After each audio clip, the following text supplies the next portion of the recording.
Pocono Raceway in Long Pond, Pennsylvania has been hosting at least one NASCAR Cup race per season since 1974. It hosted two races per season from 1982 until 2021 when it was cut back to one race, as it still is today.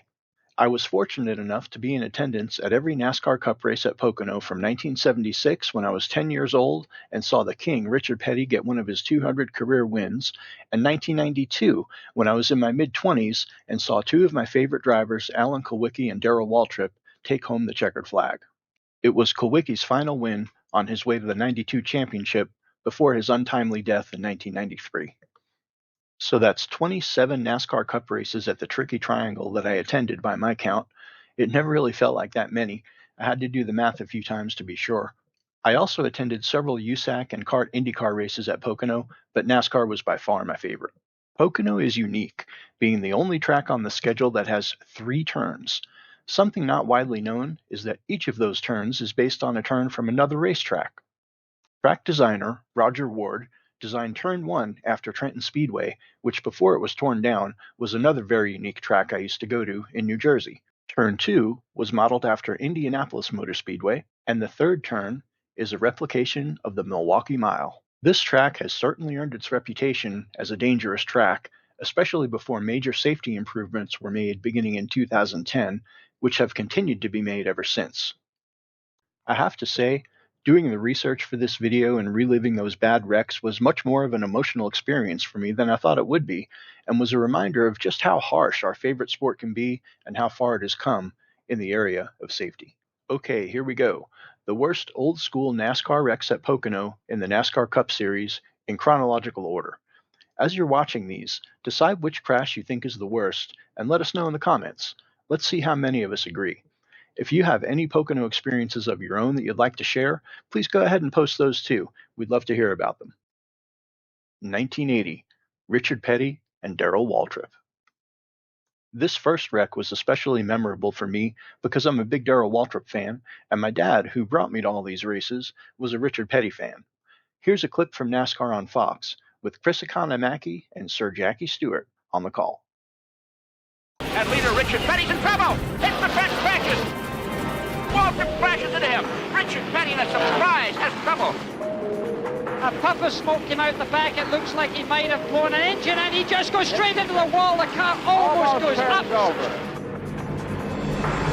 It was actually a blown front tire that sent Petty into the wall. He broke his neck in the accident. Waltrip was relatively okay. 1982, Dale Earnhardt and Tim Richmond. In 1982, Dale Earnhardt was running the number 15 for Bud Moore. On lap 136 of the July 1982 Mountain Dew 500 at Pocono, he tried to get underneath Tim Richmond in Turn 1. Richmond was driving the J.D. Stacy number 2 car. I had a great view of this one. Our seats were down towards Turn 1. As you can see, Dale got the worst of it, hitting the wall hard and rolling over as the car slid along the top of the wall. He somehow got out of the car, but was badly injured. Tim Richmond ran over and helped him off the track. Dale said in an interview that he thought Richmond was coming over to whip his butt. Earnhardt earned his tough customer nickname that day. He broke his leg in that wreck, but never told NASCAR. He didn't miss a single race due to the injury. 1988, Bobby Allison and Giacomo Giacomo. On the first lap of the 1988 Miller High Life 500, I witnessed the sad end of Bobby Allison's career.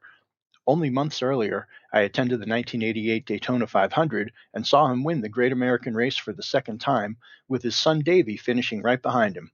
It was an amazing feel-good day. This race would be much different. Allison blew a tire in the Stavola Brothers Miller High Life number 12, sending him into the wall in Turn 2. His car stopped sideways in the middle of the track and was T-boned by Giacomo Giacomo in the driver's side door. It's estimated that Jocko's car was traveling at about 150 miles an hour at the point of impact. Jocko fractured his ribs and broke an ankle, needed some stitches, and had some head trauma. Allison had a severe concussion, a fractured leg, blunt abdominal trauma, internal bleeding, and was unconscious for days. Emergency surgery to relieve pressure on his brain saved his life that day. I have read that he was pronounced dead at one point. He spent months in the hospital and years in rehab, but never really recovered. Unfortunately, Bobby suffered such bad memory loss that he never could remember that 1988 Daytona 500 win with his son Davey finishing second. On November 9th, 2024, Bobby Allison passed away. Rest in peace, Bobby. 1992, Davey Allison. 4 years later, it was Davey's turn. Here are three legends, Bob Jenkins, Benny Parsons, and Ned Jarrett, with the call.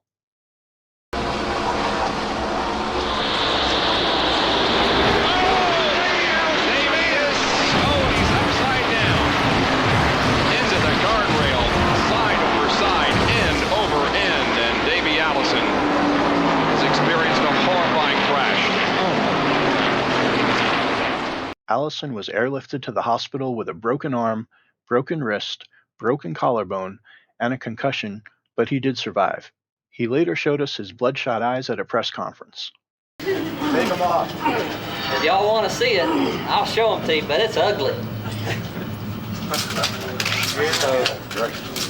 Davey started the next race to get the points, but a release driver came in for him pretty early in the race.